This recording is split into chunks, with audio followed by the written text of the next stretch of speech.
On parle de sport, on parle de nature. Dans le sport, il y a des professionnels, hein, mais il y a aussi des amateurs. Tout sportif de haut niveau a été amateur. J'ai le plaisir sur le salon Destination Nature pour Radio Sport de recevoir Stevens Lucero, un Orléanais, un Blaisois même. Ça va Stevens ? Très bien, merci Jérôme. Il adore le vélo, il écoutait notre Paco National, le multi, comment tu dis, le multiplex foot. Multi D1 à l'époque. Le multi D1, le club Jalabert. Bref, tu vas le rater de peu parce que tu dois repartir. Toi, tu es un sportif dans l'âme, t'adores tous les sports, en premier le vélo, mais aussi le foot, j'ai bien compris. Et tu t'es dit à un moment donné que les amateurs, ils n'étaient pas récompensés à leur juste valeur. En tout cas, c'est compliqué aujourd'hui d'animer une association de sport amateur. En fait, moi, le sport m'a construit émancipé. J'en ai fait depuis que je suis gamin dans mon petit village de la Beauce. Il y avait une seule activité à faire qui était le club de football.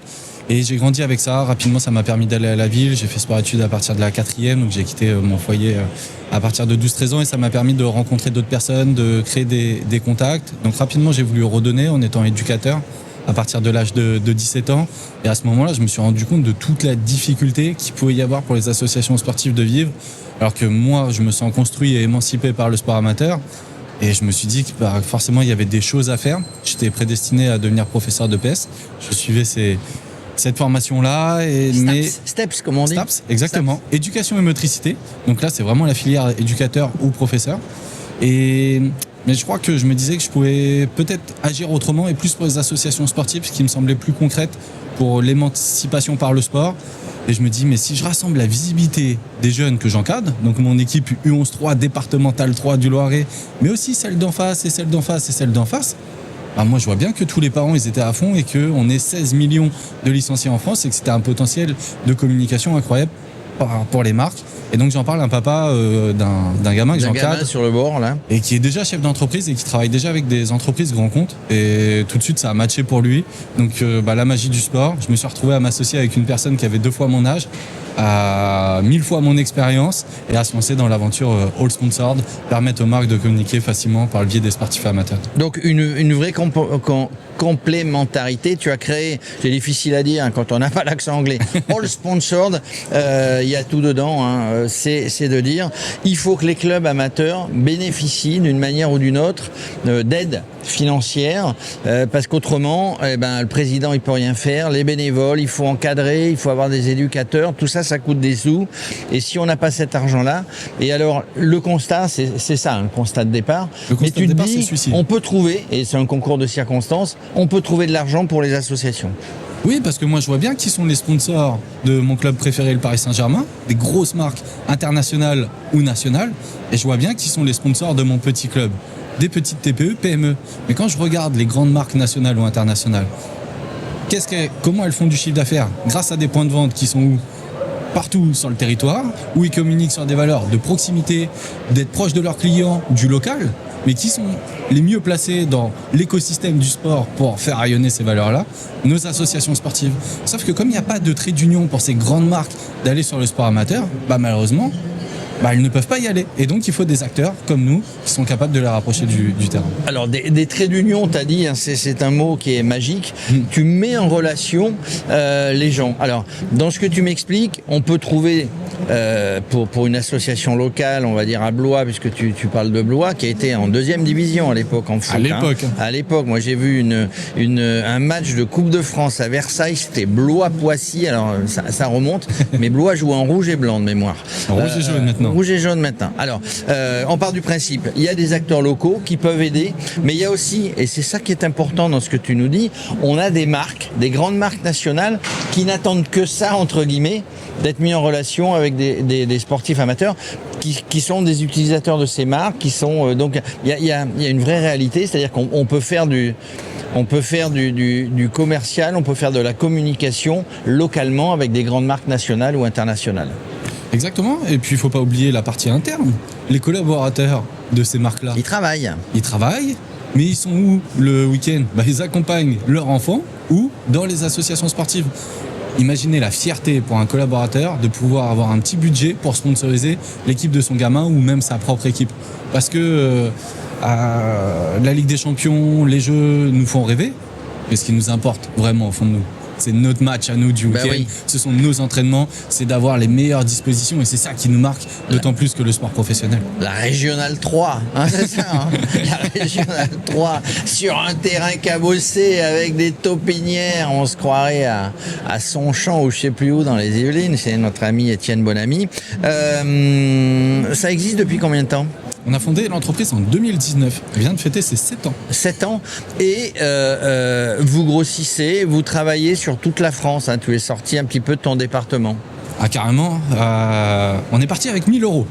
Alors 1 000 €. Le capital. Capital, 1 000 €, une idée que personne n'a jamais fait. Et moi j'ai fait des études pour être professeur d'EPS, alors que normalement il faut faire sport business.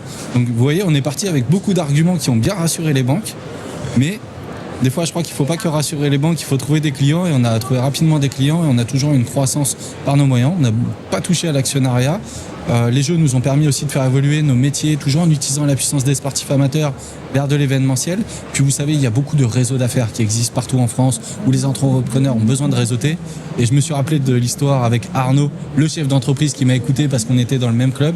Et donc on propose aussi des réseaux d'affaires où on va dans les associations sportives avec des chefs d'entreprise, networker et se rencontrer à travers le sport. Donc c'est vraiment nos 3 métiers qui ont gardé la même philosophie. Donc tu as créé toi-même, parce qu'il y a plein de réseaux d'affaires qui existent, qui sont que des réseaux d'affaires, mais pas forcément dans le sport. Tu as créé toi-même un réseau d'affaires interne, on va dire. Exactement, on en a 6 des réseaux d'affaires, ce qui nous ont permis de sortir. Aujourd'hui, on est présent dans 6 régions où à chaque fois, on a une 50aine, 60aine de chefs d'entreprise qui, chaque mois, vont dans une association sportive locale découvrir un sport et réseauter par le biais du sport. Alors, tu es sorti, on a vu que tes sports de prédilection, c'était le vélo, la montée de l'Alpe d'Huez, Pierre Roland, l'Orléanais, hein, évidemment. Le vélo, le foot, mais pas que. Mais pas que. Évidemment, sur la partie sponsoring, nos clients favorisent bien souvent les sports collectifs. Pourquoi ? Parce que c'est là où il y a les plus grosses fédérations, c'est là où ils ont déjà leur stratégie de sponsoring. Et donc nous, on ne vient pas modifier leur stratégie de sponsoring. On leur dit, dans votre stratégie de sponsoring, pensez à intégrer du sport amateur. Parce que, on l'a dit, c'est important pour elles. Mais sur nos autres métiers, on peut aller sur énormément de sports. On accompagne plus de 40 types de disciplines. 40 disciplines. Tu parlais de fédération, tu es en contact avec les fédés ou pas ? De plus en plus parce que quand vous êtes partenaire d'une fédération, vous n'êtes pas partenaire de tous leurs clubs. Vous êtes partenaire de la fédération. Le président de n'importe quelle fédération n'est pas le président du club local. Et donc, c'est pas si simple en fait pour ces partenaires-là d'intégrer les associations. Ça demande beaucoup de travail de petites mains, de suivi, de coordination, où les fédérations ne sont pas toujours équipées pour pouvoir le faire. Ah, tu peux les aider. Donc, un vrai travail de fourmi, hein, pour le coup. Vrai travail de fourmi. Tous les jours, en 24-24. 24-24, je sais pas, mais quand le téléphone il sonne le dimanche à 19h, j'ai pas réussi à signer ma convention de partenariat. Ouais, mes équipes à répondre et elles sont disponibles. Ben forcément. Parce que on a en face de nous, côté club, des bénévoles. Et donc le dimanche 19h, c'est potentiellement l'horaire qu'ils accordent à leur club.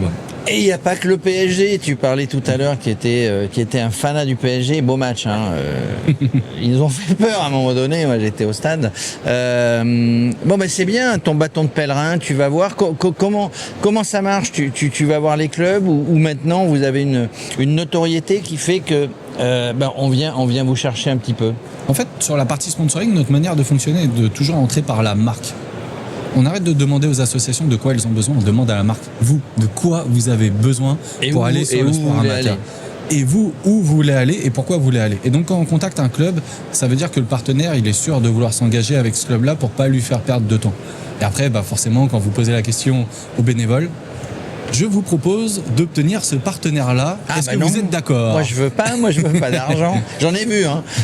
Ça peut arriver, mais ça reste l'exception qui confirme la règle.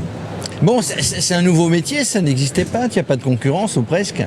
Ça n'existait pas. Enfin, il peut y avoir quelqu'un dans un club qui sait où aller chercher les sous avec le poissonnier, avec le restaurant du coin, mais à ce niveau-là, ça n'existait pas. On n'a pas créé le sponsoring, hein. Le sponsoring ne nous a pas attendu.